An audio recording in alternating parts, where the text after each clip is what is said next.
Friends, welcome to my channel. So ఇది previous వీడియోస్కి continuation అనమాట. సో దయచేసి ప్రీవియస్ వీడియో చూడండి, సో దట్ మీకు ఒక ఐడియా వస్తుంది.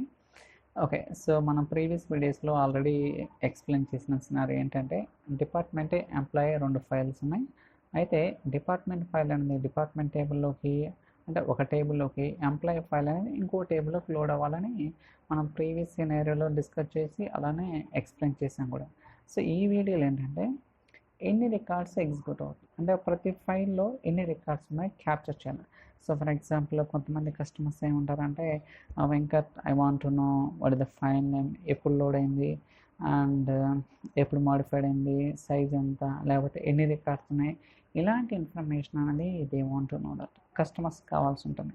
సో అలాంటి కేసెస్లో మనం ఎలా హ్యాండిల్ చేయాలంటే కూడా, so will try to see that. So previous example ఏదైతే ఉందో సేమ్ అనమాట, దానికి ఎక్స్టెన్షన్ యాడ్ చేస్తాను. ఓకే, సో దానికోసం ఆల్రెడీ స్క్రిప్ట్ రాశాను, ఎందుకంటే due to time constraint.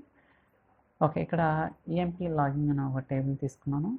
ID, file name, file modified date, load date time, number of records, ఇలా ఒక 4 కాలమ్స్ తీసుకున్నాను అనమాట. ఓకే, సో దాని తర్వాత ఒక ప్రొసీజర్ అనేది క్రియేట్ చేసి, ఇక్కడ పారామీటర్స్ మనకి ఏదైతే ఇన్ఫర్మేషన్ కావాలో ఆ ఇన్ఫర్మేషన్ కాలమ్స్ని పారామీటర్స్ కింద తీసుకున్నాను. దాన్ని ఈ టేబుల్లోకి లోడ్ చేస్తాను. ఇదంతా మనకు తెలిసిందే కదా. సో ఫస్ట్ ఎగ్జిక్యూట్ చేద్దాం 1 by 1 so that will get more idea. Okay, so done. So దాని తర్వాత ఓకే, సో టేబుల్ ఎగ్జిక్యూట్ అయింది, అలానే సో ప్రొసీజర్ కూడా ఎగ్జిక్యూట్ చేసాం. ఇప్పుడు ఈ టేబుల్ ఏదందులో చెక్ చేద్దాం. For timing select star from. Okay, చూడండి ఏం లేదు. ఓకే, ఇప్పుడు మనం సో ఆల్రెడీ మనం పైప్లైన్ బిల్డ్ చేసాం కదా, దీనికి ఎక్స్టెన్షన్గా స్టోర్డ్ ప్రొసీజర్ యాక్టివిటీ అనేది ఒకటి యాడ్ చేద్దాం. Okay, so let's that. So let me take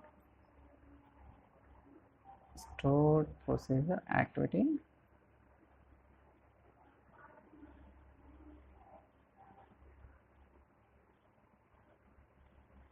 So just a minute. Oh, sorry guys, within the if condition kada మనం యాడ్ చేయాల్సింది. So true activity, if condition,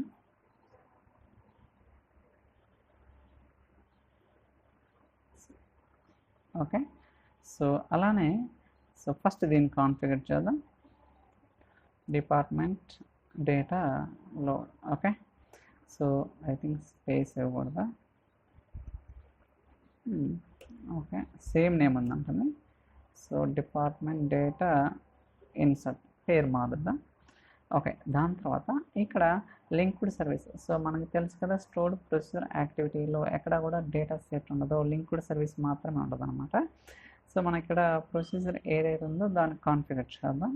copy, so paste, okay, refresh. So మనం ఇప్పుడు parameters ఉన్నాగా దాన్ని import చేసుకుందాం. ఎన్ని parameters ఉన్నాయి?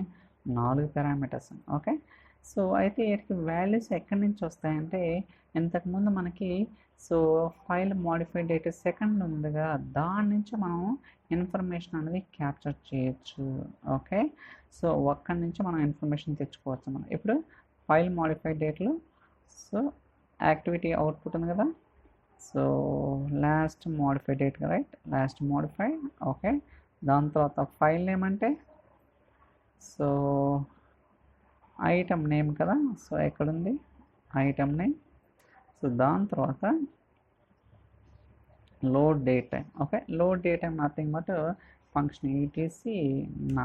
Okay, so దాని తర్వాత number of records. Okay, number of records అనేది ఏ యాక్టివిటీ? కాపీ యాక్టివిటీ ద్వారా వస్తుంది. ఓకే, సో మనకి కాపీ యాక్టివిటీ ఎక్కడుంది? సో చూడండి, డిపార్ట్మెంట్ డేటా లోడ్ ఉంది కదా, సో ఇదే కదా డిపార్ట్మెంట్ డేటా లోడ్. ఓకే, దాని తర్వాత output, so rows copied. Okay, that's it. So rows copied. I think I'm not sure what is the property, but check చేద్దాం. It's okay, no problem. మనకి ఏదైనా ఖచ్చితంగా ఎర్రర్ వస్తుంది. Error వచ్చినప్పుడు మనం ఏంటనేది కూడా will try to see that, don't worry about it. Okay, so ఇలా మనం ఏంటంటే ఈ మూడింటిని కూడా ఎక్కడి నుంచి తెచ్చామంటే గెట్ మెటా డేటా యాక్టివిటీ నుంచి. బట్ ఇదేంటంటే so department data load nothing but copy activity. చూడండి డిపార్ట్మెంట్ డేటా లోడ్ అంటే సో కాపీ యాక్టివిటీ అనమాట. Okay, so I think rows copied అట్టుకుంది. సో రోస్ కాపీస్ కాదు, రోస్ కాపీడ్. ఓకే, చూద్దాం ఒకవేళ in case ఏదైనా ఎర్రర్ వస్తే ఫిక్స్ చేద్దాం. ఫర్ టైమింగ్ అయితే as per my knowledge rows copy. Okay, so ఇప్పుడు మనం ఫిక్స్ చేసాం కదా, సేమ్ థింగ్ ఏదైతే చేసామో అలానే ఎంప్లాయీ టేబుల్లో కూడా ఫిక్స్ చేద్దాం. ఓకే, సో ఇక్కడ కూడా stored procedure activity. So same ఇక్కడ కూడా పేరు మారుద్దాం,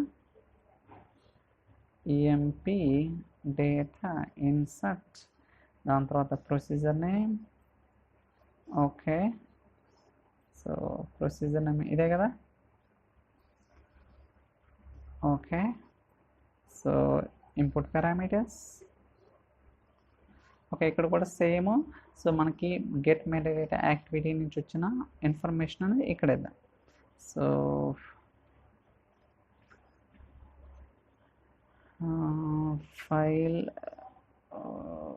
file modified date. Okay, last modified, దాని తర్వాత file name. So file name ఏంటిది ఇక్కడ, ఐటమ్ నేమ్. దాని తర్వాత load date time nothing but UTC నా ఫంక్షన్ ద్వారా యూటీసీ నా. ఓకే, దాని తర్వాత నెంబర్ ఆఫ్ రికార్డ్స్ అంటే సో మనకి ఇది dot so rows copy. Okay, that's it. Okay, ఇలా మనం ఏంటంటే స్టోర్డ్ ప్రొసీజర్ యాక్టివిటీ అనేది ట్రూ కండిషన్లో ఇచ్చాం, అలానే ఫాల్స్ కండిషన్లో కూడా ఇచ్చాం. ఇప్పుడు ఇంకోటి కూడా మనం డిఫైన్ చేయాల్సి ఉంటుంది. ఏంటంటే గెట్ మెటా డేటా యాక్టివిటీలో మనం ఫీల్డ్ లిస్ట్ అనేది ఇంకా యాడ్ చేయలేదు. ఓన్లీ ఐటమ్ నేమ్ ఒక్కటే ఇచ్చాం కానీ లాస్ట్ మోడిఫైడ్ సో అనేది ఇవ్వలేదు అనమాట. Okay, so last modified. So అలానే రిమైనింగ్ ఏమున్నాయి, యూటీసీ నౌ అది వేరే విధంగా వస్తుంది. అలానే నెంబర్ ఆఫ్ రికార్డ్స్ అనేది సో కాపీ యాక్టివిటీ ద్వారా వస్తుంది అనమాట. ఇలా మనం ఏంటంటే సో కాన్ఫిగర్ చేయాల్సి ఉంటుంది. ఫస్ట్ మనం ఏం చేసామంటే గెట్ మెటా డేటాలో ఐటమ్ లాస్ట్ మోడిఫైడ్ రెండు యాడ్ చేసినాం. దాని తర్వాత సో ఇక్కడ నుంచి ఏంటంటే సో ట్రూ యాక్టివిటీలో ఒక స్టోర్డ్ ప్రొసీజర్ యాక్టివిటీ తీసుకొని ఇక్కడ ప్రొసీజర్ నేమ్ డిఫైన్ చేసి ఆ ప్రొసీజర్కి ఏదైతే పారామీటర్స్ ఉన్నాయో వాటిని తీసుకొని ఇలా మనం ఏంటంటే కాన్ఫిగర్ చేస్తాం. ఇక్కడ ట్రూ యాక్టివిటీలో అలానే ఫాల్స్ యాక్టివిటీలో రెండింటిలో కూడా మనం క్యాప్చర్ చేయాలి కదా లాగిన్, అందువల్ల రెండింటిలో కూడా తీసుకోవాల్సి ఉంటుంది. Okay, so first so good. So validate చేద్దాం. Okay, let's good. డీబగ్ చూద్దాం, ఒక్కోసారి ఫెయిల్ కూడా అవ్వచ్చు, no problem, it's okay.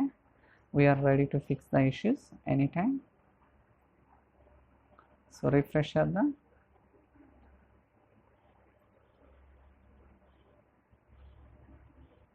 Okay, so department data లోడ్కి వచ్చింది. I think rows copied, I'm just doubtful that is. So I think ఇది కూడా cute స్టేటస్కి వచ్చింది. సో లెట్స్ చూద్దాం ఏమవుతుందో.